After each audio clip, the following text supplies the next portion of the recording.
Good morning, everybody, and welcome to Tales from the Heart, a podcast from the Hypertrophic Cardiomyopathy Association. I am your host, Lisa Salberg, and I don't sound like me today because I got a cold and I am doing this from home. So I hope the internet holds up for me here, and we'll be getting going with our conversation with Dr. Steve Ommen from the Mayo Clinic. And we are welcoming you today at the last podcast of the year. Steve, welcome. Thank you. Happy holidays to everybody. Yeah, it's almost unbelievable that we are in December of 2025. I think we can all agree it was a very long year. It seemed more than the 12 months that were on the calendar. And we've all survived it, or most of us have, I hope. And we are here today to have a conversation about HCM at the end of the year.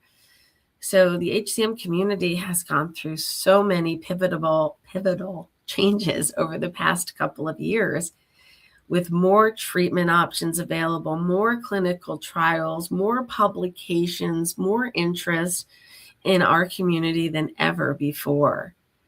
Next year, we head into our 30th year of operation, which doesn't seem possible because I'm only 30. Yeah, it'll be 30 years. We've got our Heart Month. Yeah, Heart Month. So we got a lot to look forward to. Dr. Ommen, looking back at 25, what were the highlights for you in the HCM world in 25? So great question. If you ask me exactly 1 week from now, I might have a different answer. Because 1 week from now, we are due to find out whether there's going to be a second drug approved for treatment of obstructive HCM. Which is due on December 26th. So that would be big news. That might be the showstopper if it occurs, just to have yet another FDA-approved option for patients. Short of that, since we don't know the answer to that question yet, I mean, I think that we continue to see some important things. So continued use of mavacamten, in real world settings, still trying to figure out which patients are most likely and least likely to benefit from that agent, and learning more about some of the side effects that sometimes can occur with it. And then there was a couple of big trials that happened this year that have importance. The one that's gotten the most talk lately, and you and I chatted about the last time I was on here, was the Maple HCM trial, which was a comparison of aficamten, not yet approved, versus metoprolol, and found that generally aficamten provided more robust results for patients versus that, which opens a question of, previously, we've used cardiac myosin inhibitors in combination with beta blockers or with calcium channel blockers. And this one shows that aficamten as solo therapy was effective. Again, I will highlight what I said before. There are a lot of people who are leaning into maybe this means we should start a cardiac myosin inhibitor as the first option for people. That is not what this trial showed. That's not what this trial tested. So that would be jumping the gun on that. I think another really important trial that happened in the past year was the trial of cardiac myosin inhibitor mavacamten for non-obstructive patients. And that trial was stopped early because of lack of benefit in the trial. That was disappointing news. So not all big news is positive. Sometimes it's negative. We were really looking forward to having new therapies for our patients who have symptomatic non-obstructive HCM. That doesn't close the door completely on that as an option, because obviously the investigators in that trial are looking to see if there are segments of people with non-obstructive HCM who did benefit and segments who didn't benefit. And we may get more information on that in the coming months. Let me pause right there for just a second. I'm also very happy that this year, that although that trial was stopped, BMS made a very specific attempt and successfully so to make the drug available through compassionate use or extended access to those their doctors felt benefited in non-obstructed and myosin inhibitors. And if you were in Odyssey or Maverick, you would qualify for this utilization. It's a little bit of a paperwork journey to get through, but we have successfully gotten a few people back on drug, and they're very happy to have that. So, thanks to BMS and the people at the FDA who made that happen. So you can get it if you were one of those groups. Yep, sorry. Absolutely. Yeah, so I think those are really the most near-term to patients, affecting their therapy in the near-term kind of news from the past year. Obviously, there's lots of interest in gene therapies and those kind of things, but they're at such an early stage in testing that it's a long way before it is directly going to impact a large number of patients. So later, or I keep saying later, but it's like we're at the end of the calendar. We have to go to early next, not later this year. It's next year. We will be issuing another survey to the population about what they feel about their treatment options, their burden of disease, and what they want to see out of future therapies, as we will be holding our second externally led patient-focused drug development meeting. But this meeting will be focusing on genetics and RNA-based therapies for HCM. We're not going to be talking much about the molecules and the drugs. Mm-hmm. We're going to be talking about gene therapy and RNA silencing technologies, which we're not using in HCM yet. It is being used in amyloidosis, but it may be coming to HCM in the future. So we want to make sure that the FDA knows what we're interested in doing as patients and what we want solved. Yep. And that's what this report is going to be about. And we are going to be featuring some of our community's stories. So if you have specifically a history of HCM genetically proven through generations, these are the stories we need to bring to the FDA, because these are the families that may most benefit from gene therapy, should it be continuing to be developed at the rate that it is. It may be available in the next few years, I would say. So we want to know what we're looking for as the patient community. The clinicians are talking to the FDA. This is our chance to get to talk to the FDA, and that'll come up in April of this year or of next year.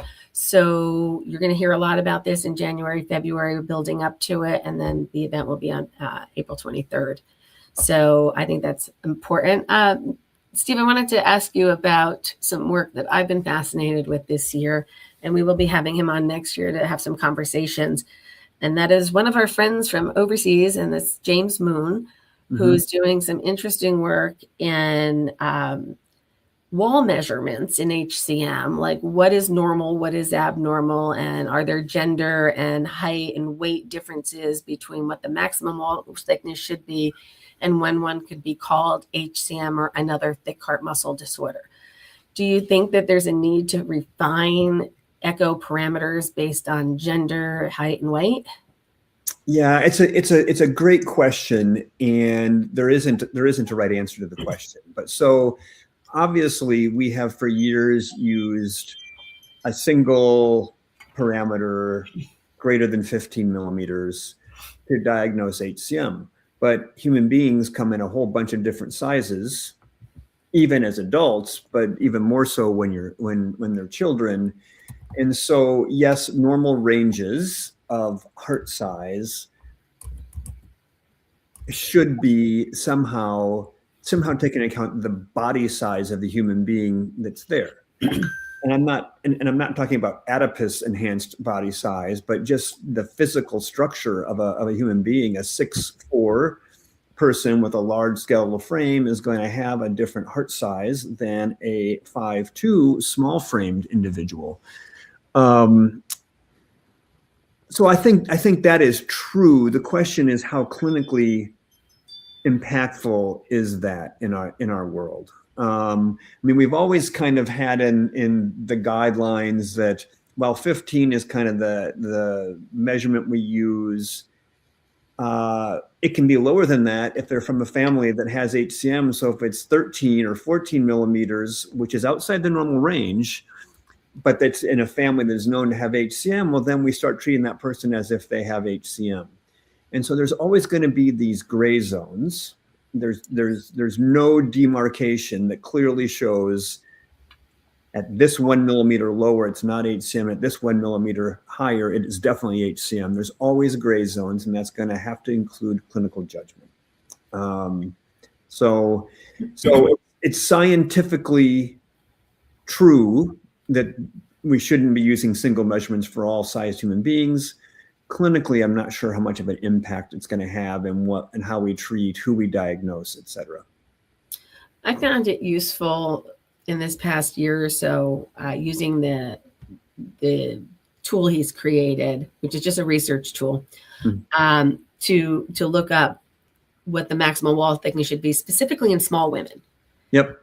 And in small women, I think it's going to be a very useful tool, and maybe in very large men. Yep. And on the two ends of the spectrum, to take that gray zone out and refine it a little bit more. So I've been interested, and I saw a couple of women helped by this additional data this year and got them to the final answers. And their cardiologist then became more comfortable in the diagnosis of HCM because they weren't ready to do that yet. And then that opened the door to cascade screenings in families. And surprise, surprise, we found some things there. Yeah. So I think that's important. So for particularly, in ethnicities, geographies that are known to be smaller statured individuals, it's important that range get adjusted so we're diagnosing people and protecting their families or screening their families. In broader thoughts on cardiology, it's super important for treatment of some valve abnormalities where there are indications to be very aggressive in treatment if the heart chamber increases in size too much because it's compensating for a leaking heart valve. If you don't index that to body size, then small women are going to have more advanced disease before they hit that criteria than a large man would be. And so there's where changing therapies, because we're not accounting for the fact that a 45 millimeter ventricle is huge in a 4'8" woman compared to a 6' man makes a difference. So it's important that we keep these things in mind. But again, it's always going to be the realm of clinical acumen and discussions between the patient and the care team about the options surrounding that. One other 2025 review item. We moved the ball a little bit, but not enough, I don't think yet, on the role of AI in healthcare in the future. Like, we're some scary stuff and some exciting stuff and some promising stuff and some confusing stuff has been circulating all year, right? Yep. So where are we with AI and technology in healthcare?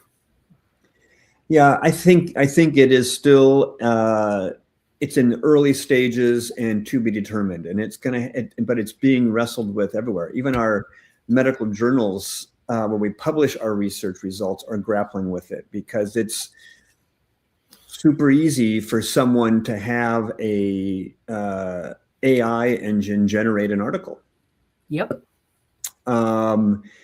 And the journals are now doing things like using AI to detect other AI as an author, because humans aren't very good at detecting when AI is the author, it turns out. But AI engines can spot other AI engines' work. On the other hand, if you could take a long article, like one of the research studies we mentioned before, and use an AI engine can you give me a 200-word summary of that in language for non-physicians? It'd be super easy to generate content that is more consumable by non-physician, non-provider individuals to understand what those studies mean, as long as we don't just abdicate any editorial oversight to the AI engine. We still need to have someone look at that and make sure the way it summarized it is correct, because the AI engines also have what we call hallucinations, where it basically makes things up and passes it off as truth. Have you played with testing some of these systems? I went through about 6 of them so far. I occasionally will look something up, but I always make sure that I look at I ask, well, please give me the citations for that or the references for that, and then go look at the references and see if it's there. So it's an easier way to search than the old way of just using a library search engine and going to the articles and pulling out the data, but you still have to go back and check those references to make sure what it says it's saying is what it says. In terms of, so there's some risk. So if you type into whatever version you have in your browser and say, should this person get a defibrillator, that's risky because you don't know how it's weighting the articles, who it's believing, those kind of things. And I think we're a long ways from that. And we actually have implemented a new rule in the social media conversation areas that the HCMA manages, that your AI interpretation of your HCM is not allowed to be posted because it's so wrong so often. Yep. I'm like, please don't trust that. Yeah. We had 1 or 2 cases that were really scary and people thought they were going down a certain path, and come to find out AI was wrong. Yeah. And the doctors might have been right. So be careful using this. Be careful. Yeah. The other area where people are leveraging AI tools is to do calculations or math on patient-specific data to come up with risk of certain complications across medicine. Or importantly, it's been used probably in radiology longer than some of the other specialties, using AI tools to be the first reader of images, to highlight to the human radiologist, pay attention to this image here. Do you think that there is a spot there? Specifically talking about mammograms in this case. So there's computer initial reads of mammograms to say there's something that's not right in this upper outer quadrant of this woman's mammogram. What do you think about this? And then the radiologist looks at it. They might determine whether an ultrasound or a biopsy or something is necessary because they're having that screening tool to process them that way. Moving images like on echo and MRI and cardiac CT require a lot more math to make that happen versus still images. But believe me, there's tons of research being done on that right now at most institutions that have HCM centers. So I'm aware of 2 companies who have algorithms for AI read echo, and they can find normal, and that's what they're really good at. And they're claiming that they're going to develop algorithms for HCM, which could be really helpful, but still going to need humans. I don't want to ever give up the human.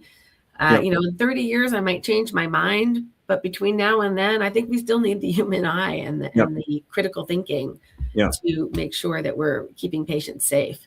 So we have a question that popped in before we start our topic of the month. So our viewer on YouTube was diagnosed 19 months ago with 14 millimeter septum and a leaky valve. He started some Camzyos and he still has a 14 millimeter septum.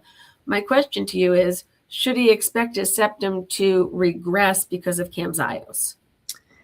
Yeah, that has been a hope that it would result in regression of hypertrophy for the positive.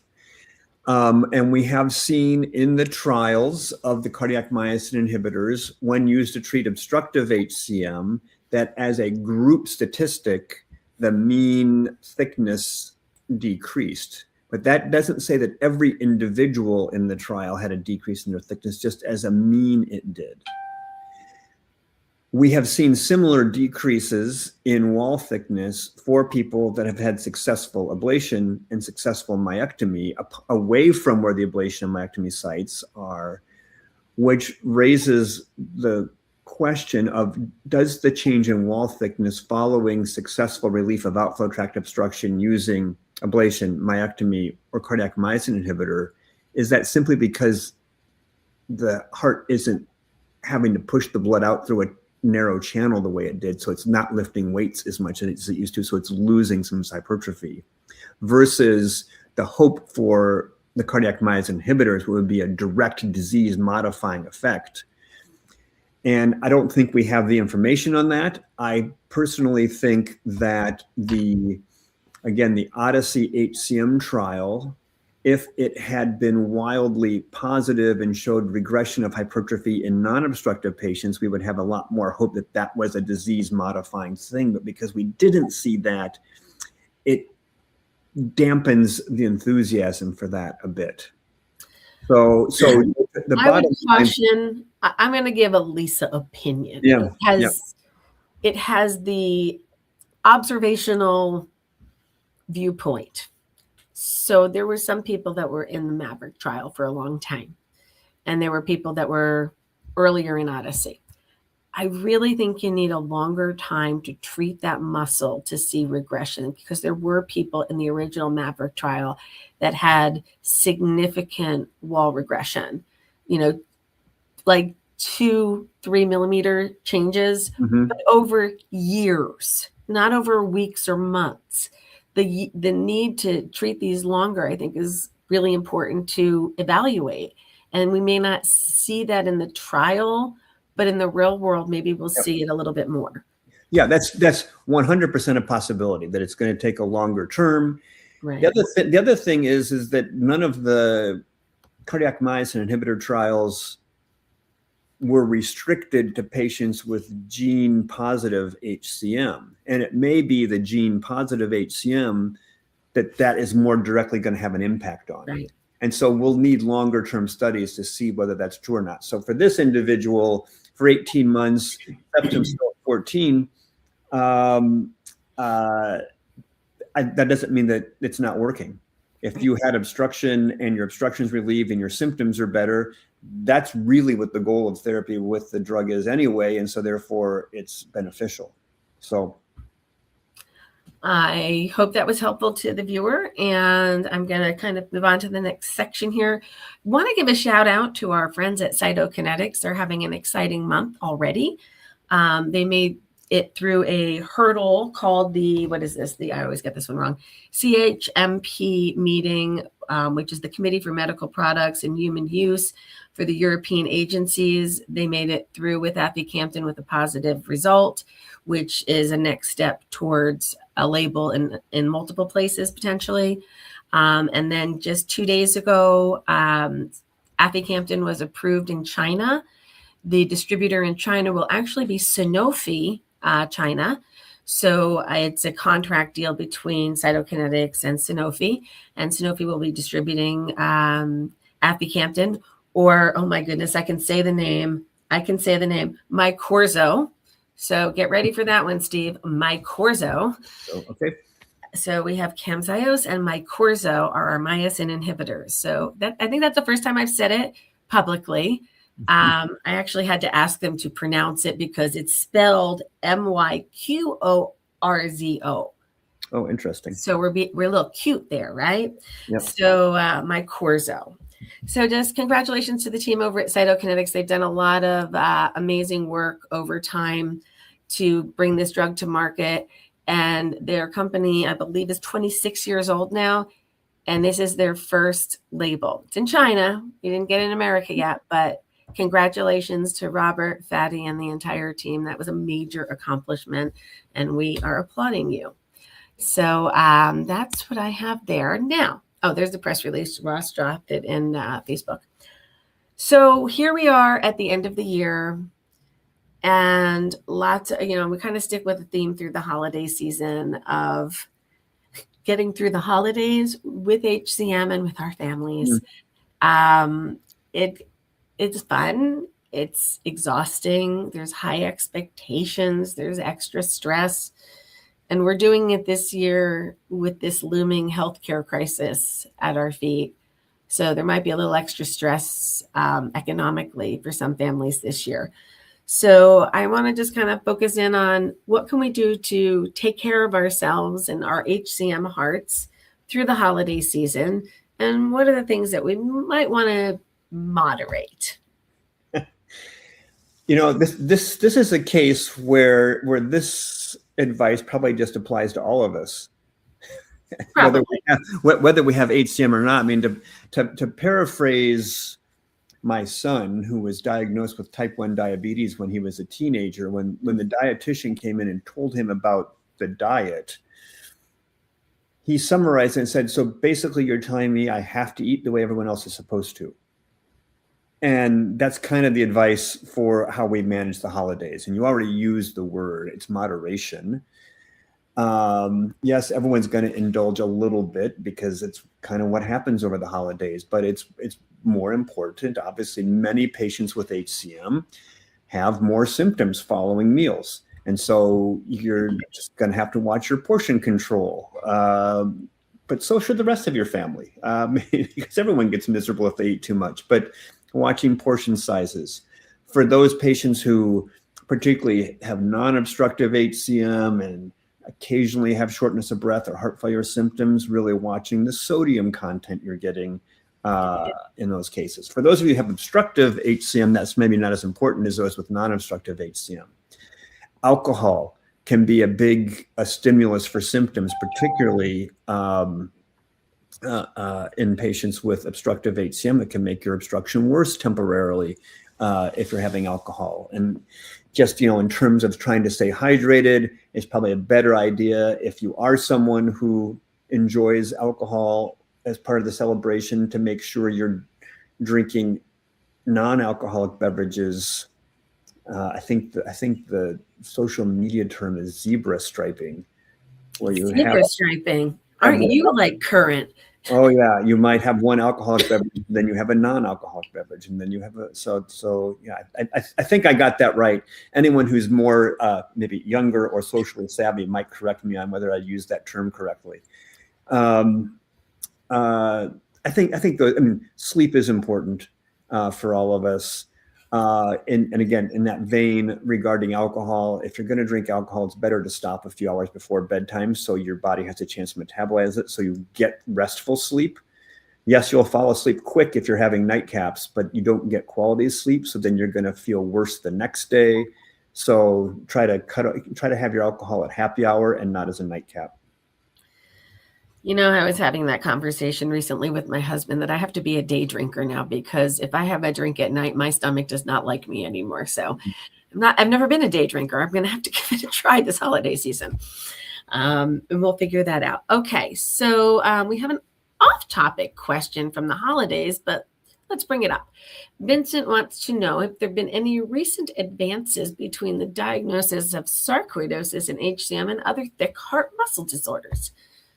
Well, Vincent, isn't that a very timely topic? Yeah, I mean, it's obviously becoming increasingly important. The main one, obviously, is cardiac amyloidosis, which is a thick heart muscle disease.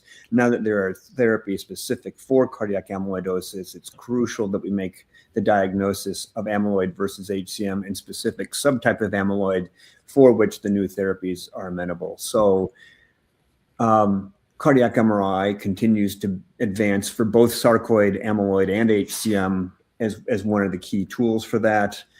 There's a lot of nuclear medicine scans that we do both for sarcoid and cardiac amyloid that are more specific for those diagnoses. So those are important things. And I'm going to ask you to do something. Uh-oh. This is going to end up being a snippet on another website of ours, or on our website. Can you give us a definition of what sarcoidosis is? I don't know that most people who are here would actually know that. Yeah, so sarcoidosis is typically a disease that has historically been primarily a pulmonary disease. So pulmonary sarcoidosis has been very common. It consists of something called granulomas, which are little pockets of inflammatory scars that can occur in the lung fields, causes some swelling of some lymph nodes, can cause some shortness of breath, other inflammatory type symptoms. But it can also have these granulomas, can occur in the heart. It can cause abnormalities of conduction, so bundle branch blocks or heart block requiring pacemakers in patients that have cardiac sarcoidosis. So it's a disease that usually is outside of the heart, but can also occur inside the heart. It is not as common as hypertrophic cardiomyopathy, But it is something that should be thought of, particularly a young person or an African-American person who has conduction system disease at a young age and a thick heart. Then we need to think of that. Sarcoidosis. Thank you. Okay, we have another question coming in. I haven't read it yet. What symptoms, measurements, etc., warrant a myectomy? First one in 2007 at 17 and was told might need another one since I had my first as a teen. So Sarah, what is the likelihood that she might meet the surgeon again? Yeah. So first of all, in the big surgical centers, the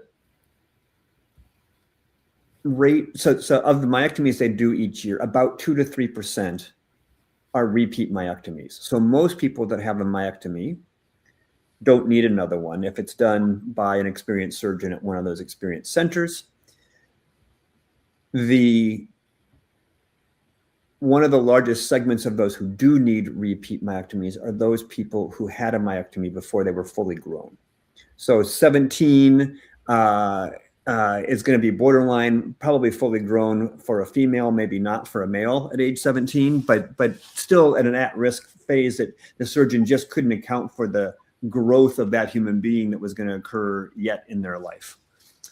But what we look for is really if the person is having return of symptoms, shortness of breath, chest pain, lightheadedness, or fainting with exercise, varies from day to day,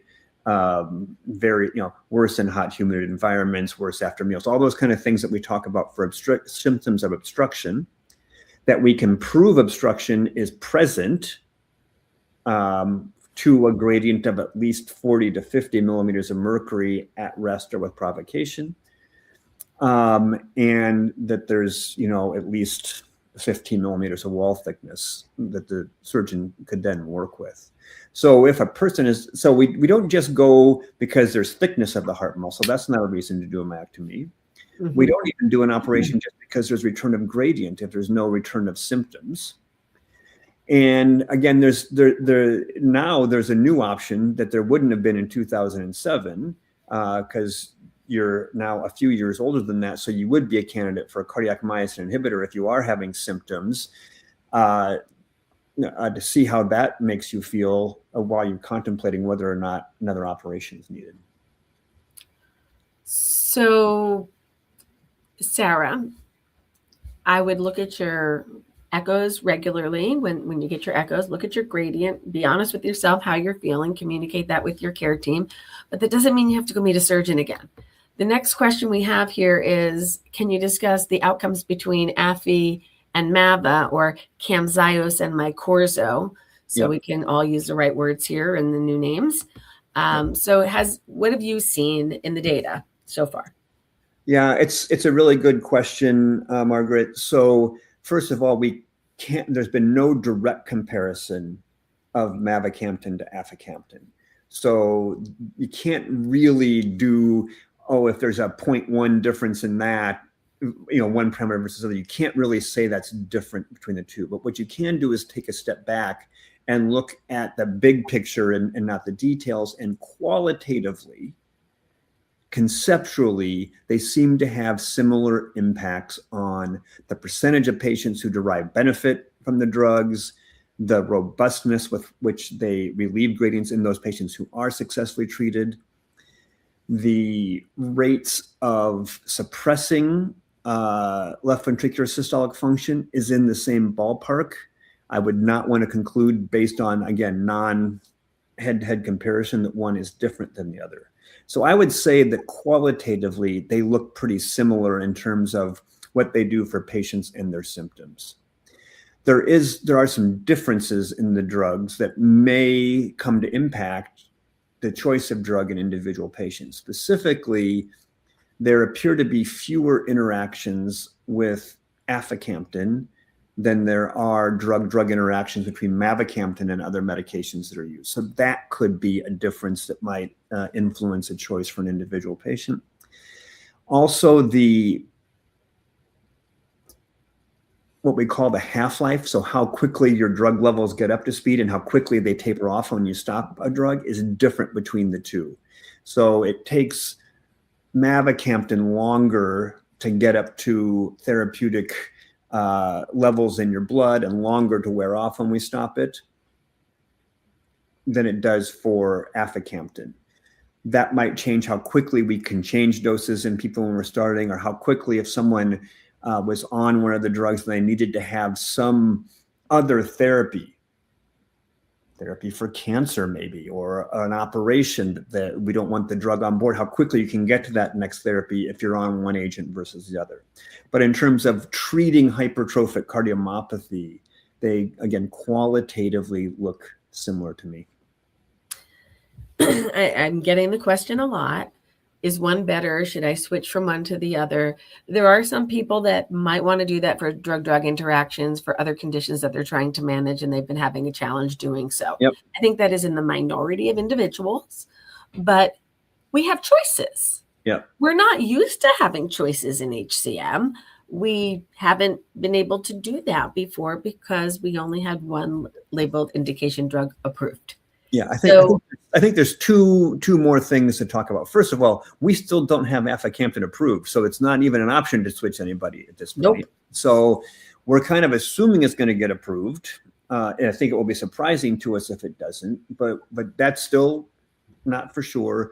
The other thing that will influence people's use of it, both prescribers and patients, is if the monitoring for starting the drug is different between the two drugs. So for those of you who are either on mavacamten or have heard about it, you know about something called the REMS program, which is a frequent use of echocardiography to make sure your heart isn't too sensitive to the drug.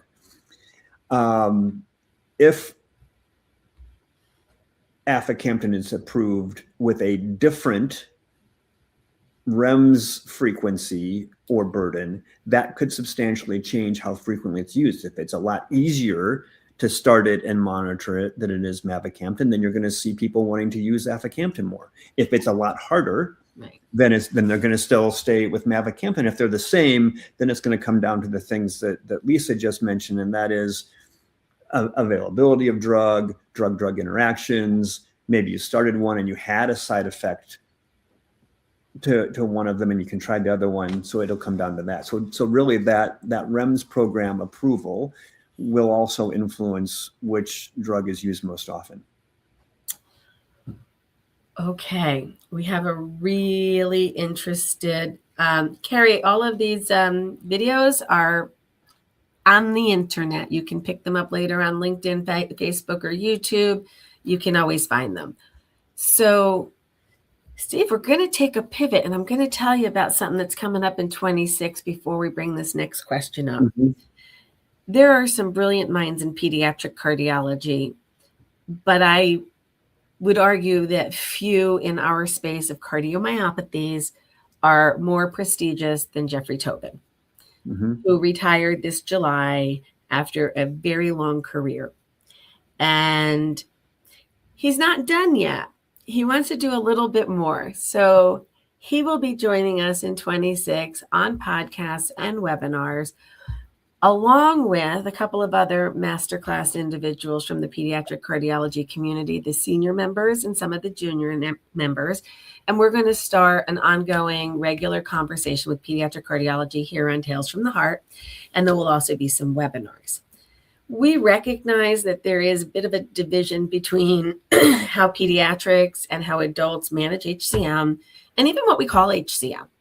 Yep. So there's some different vernacular and there's some different understanding of what it is in the pediatric, which includes our RASopathy groups, so Noonan syndrome, and some other more progressive diseases like Danon disease.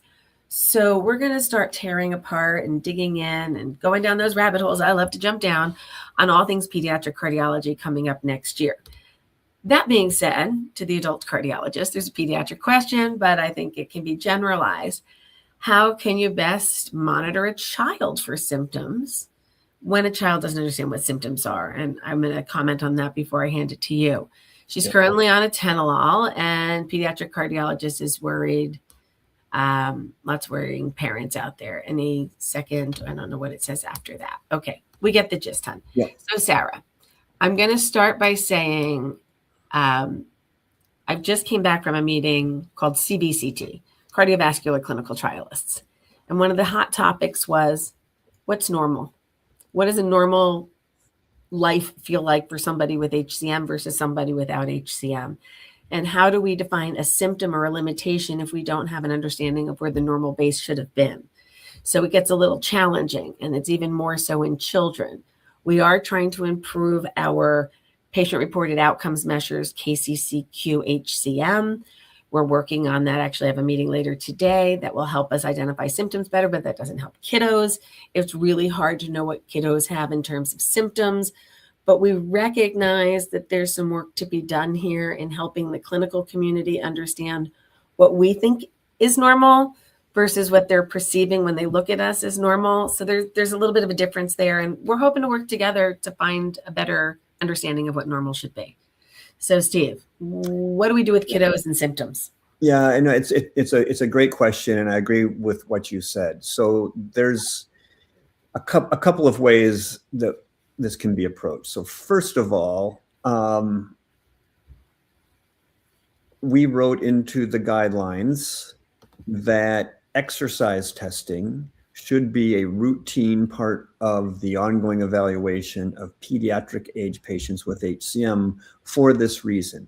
So all of the exercise testing tools that we have normal exercise capacity defined by age group and by gender. So when we have it in adults, and it varies, by decade or 5-year increments, what an expected exercise capacity for an adult male is at 55, and we test our patients. But it's even more important in kids. So if we're doing regular exercise tests and a child with HCM has a substantially lower exercise capacity on treadmill or bicycle exercise testing, that is a sign that they are having an inability due to their heart to do more exercise. And that begins a conversation about whether therapy should be more aggressive for that child or not. From a practical standpoint, as a parent, the biggest clues you have are, does your kid move around the same as their friends that are the same age, as their siblings do, that maybe we're a year older than them, or a couple years older? Are they not being as physically active? That's a sign that they might be having symptoms. So it's really just watching, are they as vigorous, as active as other kids their age? Having been a kid with HCM and also having a kid with HCM, there are subtle things that we might do that'll cue you off. Mom or dad will be out playing, or they'll be out playing, and they'll just decide that they'd rather just sit for a little while, or they'll do something a little less strenuous. Swings were great for that when I was a kid, because you could just get yourself going and then you could rest. So what activities do they like? What's easier on them? So watch, report, don't hover, don't analyze, just observe. Yep. And report back to your care team what you're seeing. And when the child is old enough, you can be a bit more inquisitive, but remember, your questions might be setting intentions that you don't mean. And you don't want to make your child feel symptoms or think that they're feeling something wrong. It's a tricky line. Yeah. Observation and note-taking and seeing if that is really a trend in your child. That's how I managed it. And she's now a 30-year-old therapist, so make your own determinations on how well I did with that one. And love you, Becca. So we all do our best. And our toolbox changes as these kids are growing up, because our knowledge changes, our resources change, our treatments change. So hang in there, Mama Bear. We're going to also have a group for you guys starting next year in the discussion group area of the HCMA.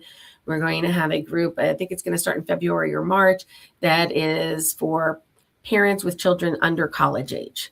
So that's kind of like the break. So it's the under college age, and then the other people can be in the regular groups. But we know that there are some special needs there, and we're really digging down on the pediatric community this year to make sure we have some more resources there. Oh my goodness, Steve, the holidays, the year end. One other thing comes up this time. I don't know why you always get stuck on the emotional ones. We had some deep emotional dives this year on Tales from the Heart. Mm-hmm. But we do miss some people this time of year a little bit more than other times. And grief, it comes when we're the happiest because we're looking for that person. Because grief is, love unrealized. This holiday season, I just want to put out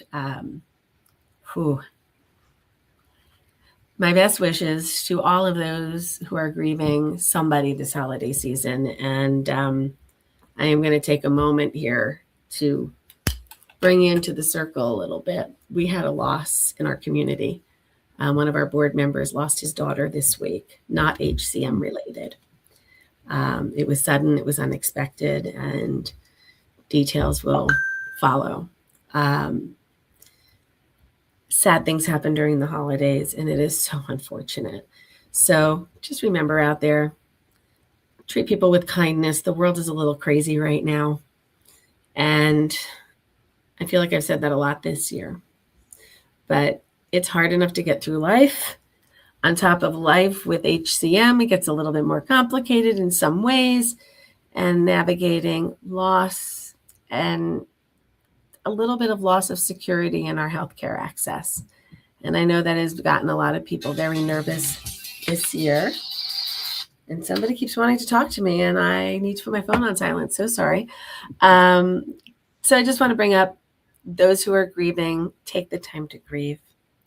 It doesn't really end. It comes in waves.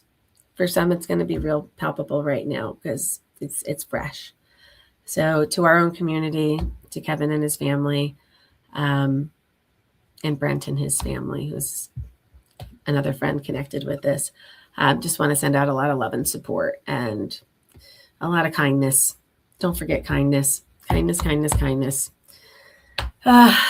Steve, it's been a year. It has been. I know.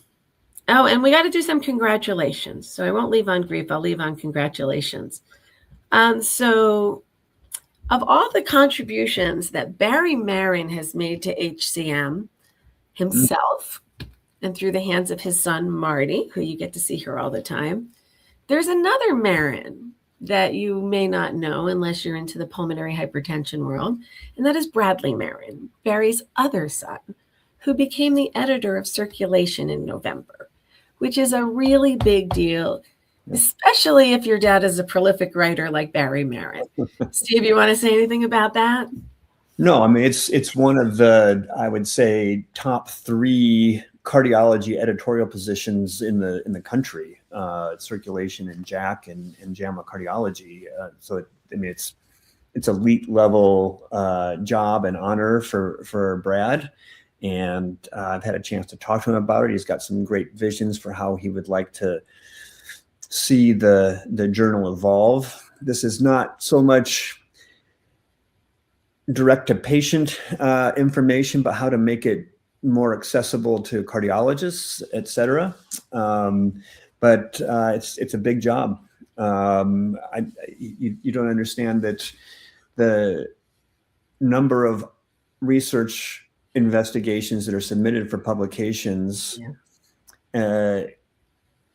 I think it's something like 7% of them are accepted for publication.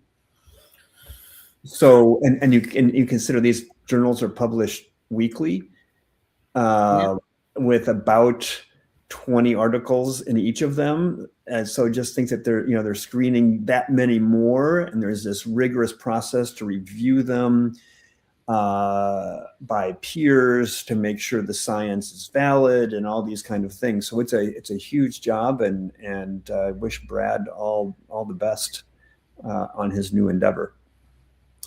Likewise, and I give a nod of congratulations to Dad too. Yep, absolutely. Yeah, Barry is very proud. As he should be. His response to me was, "We always thought that Brad was the smartest anyway." So, yeah. I don't know that I want Marty to see that one. Yeah. That's too funny. Okay. On that note, we're going to close this episode of Tales from the Heart with warm wishes for a happy holiday season and a happy, healthy 2026. Lots to come. Lots of programs that are going to be growing here at the HCMA. Some new collaborations we're going to be announcing at the beginning of the year. We've got lots of fun stuff planned for Heart Month as we get ready for that. And of course, HCM Awareness Day. So stay tuned for that.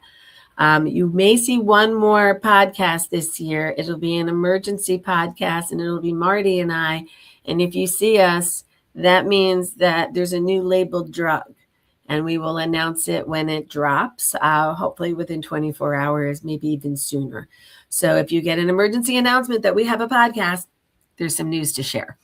So on that note, I wish you all a happy Hanukkah, a Merry Christmas, a Happy New Year. Steve, thanks for all the collaboration this year. It's been great working with you. Happy holidays, everybody. Thanks, Lisa. Thank you. Let's